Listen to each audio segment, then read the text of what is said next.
tu já falasse, vai definir o teu futuro depois do dia 12. Mas na coletiva de ontem tu falou que já teve uma lista de jogadores. Então tu já está te preparando para o ano que vem e tu já está imaginando como tu quer que esse time do Grêmio jogue.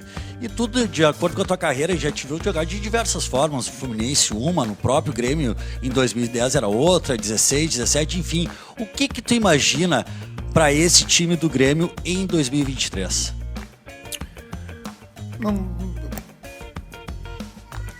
A resposta praticamente vai ser a mesma.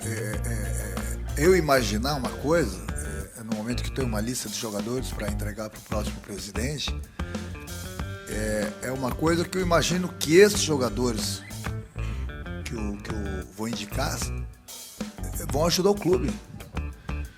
E vocês vão ver a lista no momento que eu entregar para o próximo presidente, entendeu? Eu sempre vou procurar fazer o melhor pelo Grêmio, estando aqui ou não. Então, no próximo dia 12 tem a eleição, um vai ganhar, vou voltar a conversar com o que ganhar. Antes eu tenho que resolver o meu problema, entendeu? A minha renovação. E a partir daí, se isso acontecer, aí sim, eu tenho essa lista de jogadores, vou trocar ideias com o próximo presidente, entendeu? E ver o que a gente pode fazer. A gente sabe que a gente precisa reforçar o grupo. Série A é outro patamar. E o Grêmio, como sempre falo, tem que pensar grande. E pensando grande, você tem que ter um grupo forte. É normal isso no futebol. Então, a lista vai ser entregue no momento que vamos degrau a degrau. Se eu renovar meu contrato, eu entrego a lista. Se por um acaso isso não acontecer da renovação do meu contrato, e o presidente, próximo presidente, que querer essa lista que eu tenho, vou entregar também, sem problema algum. Renato, aproveitando que hoje é um fim de ciclo, né? Fecha esse período de Série B, fecha o seu contrato hoje, se vai renovar ou não é outra história. Eu queria saber de você o que você pôde observar nos últimos meses no vestiário do Grêmio em relação a um jogador especificamente que foi o grande investimento do Grêmio em 2021, que é o Campaz. A gente discute muito o Campaz desde que ele chegou aqui pelo potencial que ele apresentava e pelo fato de não ter confirmado. E algumas das críticas que se faz ao Campaz até se parecem com as que ocorriam com o Jean-Pierre aqui na sua gestão passada, um jogador que não consegue dar intensidade, que desliga do jogo, tem qualidade. O que você avaliou nesse período do Campaz? O que falta para ele confirmar o grande jogador que o Grêmio contratou e botou muito dinheiro em cima na época? O Campaz, na verdade, lá atrás eu sempre falava para vocês que eu gosto de trabalhar com um jogador colombiano, equatoriano, no momento que ele está adaptado ao país. Isso eu sempre falei para vocês. Aí no momento que você traz um jogador de lá, que não está adaptado aqui, ele precisa de um período para se adaptar ao futebol brasileiro. O que eu posso falar do Campaz? Qualidades ele tem. Só que comigo ele jogou muito pouco. Ele praticamente ficou no departamento médico. Então é difícil você avaliar um jogador no momento que ele não joga. E é aquilo que eu sempre falei para vocês do jogador lá de fora. Ele precisa de um período para se adaptar ao futebol brasileiro. E para se adaptar ele precisa jogar também. E ele teve algumas lesões que atrapalharam ele. Então fica difícil você, eu no caso, avaliar um jogador, tê-lo visto jogando muito pouco. Mas é uma contratação que o clube fez. Agora vamos ver o que acontece no próximo ano. Tudo bem, Renato? Boa noite. Um dos grandes pilares aí dessa sua era vencedora no Grêmio, especialmente nos últimos anos, foi a formação de muitos jovens. E muitos deram certo aqui no Grêmio, e as conquistas, especialmente de Copa do Brasil, Libertadores, Campeonatos Gaúchos, elas falam por si só. Atualmente, com o que você observou nesta reta final da Série B, sobre os jovens do elenco, o Grêmio está bem servido para a temporada de 2023 e também queria que você falasse sobre o Gabriel Silva, que hoje foi o grande destaque da partida. Aí veio mais ou menos a resposta que eu dei do Campanha, né? Os garotos praticamente jogaram um pouco comigo. Tem jogadores que têm futuro aqui, sim, precisam ser lapidados, mas eu falei para vocês, naquela dificuldade, naquela pressão que o clube estava para subir para a primeira, Você põe os garotos, às vezes os garotos vão mal pela pressão, não estão preparados para aquela situação, acabam indo mal e muita gente vai falar que os garotos não têm condições de ficar no grupo do Grêmio. Então o garoto tem que ser colocado na hora certa, pelo menos eu trabalho dessa forma. E os 2 últimos jogos aí o Gabriel teve oportunidade e foi bem nos 2 jogos, não só pelos gols que ele fez, mas ele foi bem. É um garoto que tem futuro, sim. Eu gosto de trabalhar com os garotos e precisamos sempre de garotos no grupo. No grupo a gente precisa. Você não vai formar um grupo de 25, 30 jogadores cascudos. É impossível. Sempre você vai ter os garotos. E temos uns garotos aqui que têm um futuro, sim. Mas no decorrer dos jogos que eles vão mostrando se tem condições ou não. Agora precisa de oportunidades. No momento que eu cheguei não era o momento das oportunidades deles. Pude avaliá-los nos últimos 2, 3 jogos, alguns jogadores. E agora que eu falei pro teu colega aí, esperar ano que vem para ver se eu vou estar aqui ou não, se eu vou dar continuidade no trabalho. Agora é essencial sempre no grupo de jogadores você ter 3, 4 garotos. Renato, ontem você falou bastante conosco na entrevista pré-jogo sobre a questão dos reforços, enfim, né? O dia 12 é o dia que vai começar a decidir se tu permanece ou não. E há pouco tu citaste também que a lista, de repente, se o próximo presidente quiser, independente da tua permanência ou não, você pode apresentar. O que eu quero saber de ti é o seguinte, na conversa que tu vai ter com quem vencer a eleição, para definir a tua permanência, vai passar pelo poder de investimento do Grêmio, né?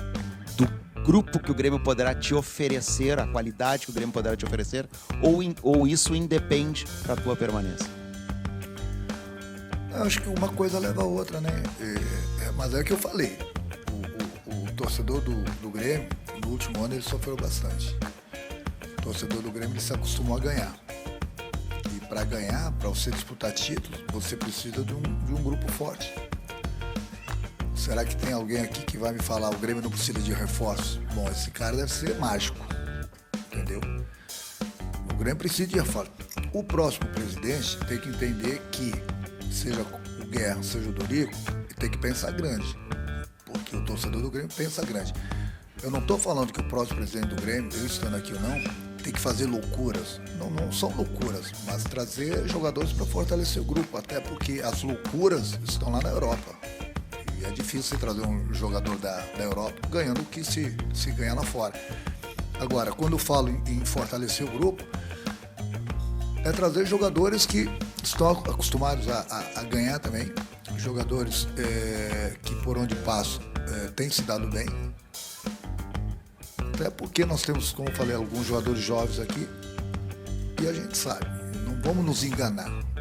O grupo do Grêmio precisa de reforço. Antes mesmo de eu chegar, eu via tanta coisa de vocês da imprensa, o grupo do Grêmio é fraco, o grupo do Grêmio é isso, o grupo do Grêmio é aquilo.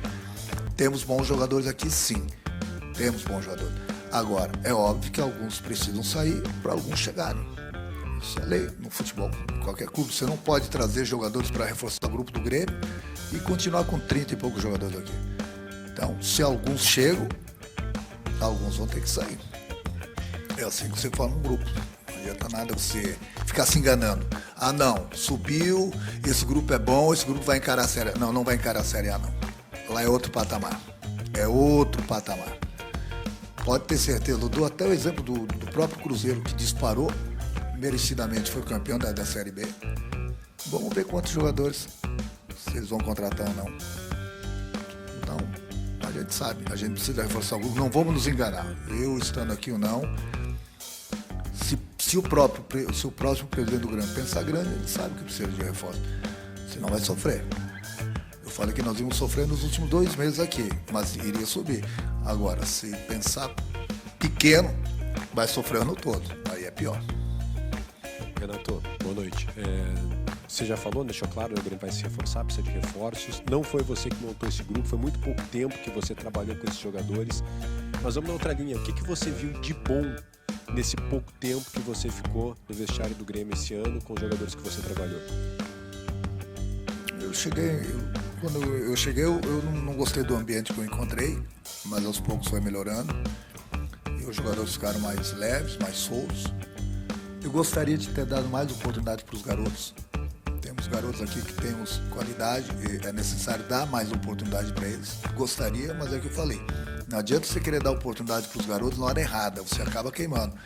Então, gostaria de ter subido com esse grupo algumas outras rodadas lá atrás, para que eu pudesse ter mais oportunidade para os garotos.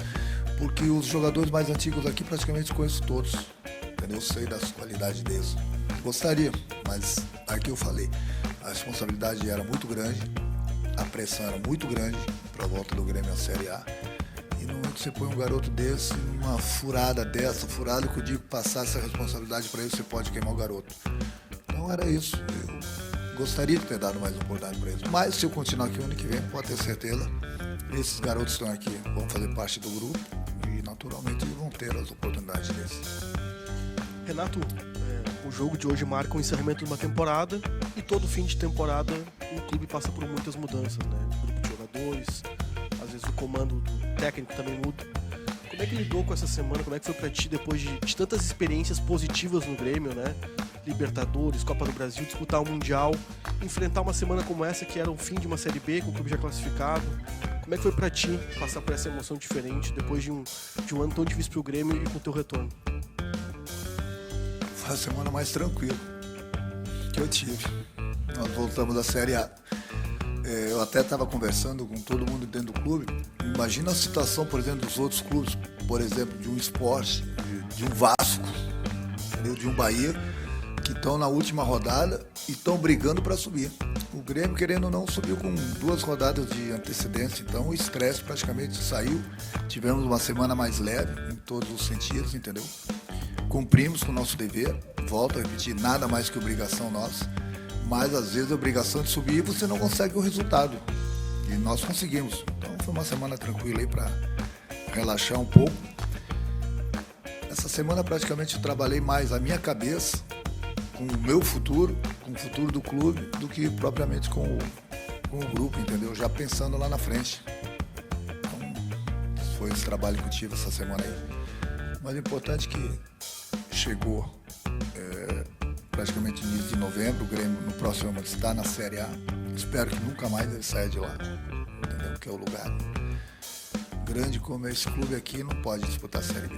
Aconteceu, infelizmente, tal, mas agora é formar um grupo porque o torcedor não sofra mais, os profissionais aqui do clube não sofram mais, entendeu? E o Grêmio possa voltar a disputar títulos, a vencer títulos, como aconteceu na minha chegada aqui em 2016, que o Grêmio montou um grupo bom, entendeu? E a gente disputava títulos e ganhava. Então também foi uma fase muito boa que eu convivi aqui dentro do clube. E essa última semana, como falei, foi bem mais leve. Valeu? Obrigado, Renato. Boa noite.